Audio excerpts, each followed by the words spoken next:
Magandang umaga, ngayon po ay araw ng Linggo, September 8, 2024 at update po muli tayo sa lagay ng panahon. Southwest monsoon o habagat ang nakakapekto sa Luzon ayon sa Pag-asa.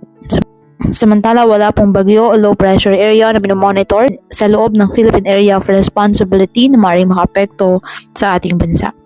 Ngayong araw dahil sa nasabing habagat, asahan na maulap na halangitan na may kalat-kalat na pag-ulan at thunderstorms sa Ilocos Norte, Ilocos Sur, Batanes at Babuyan Islands.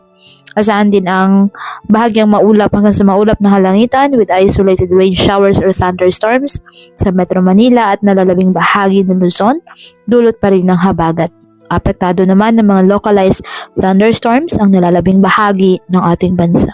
Kaya patuloy po natin na pinag-iingat ang ating mga kababayan sa banta po ng mga pagbaha at pagguho ng lupa, lalo na kapag may malalakas na ulan, at ugaliin po na magdala palagi ng payong o kahit anumang panangga sa ulan sa tuwing lalabas ng ating mga tahanan.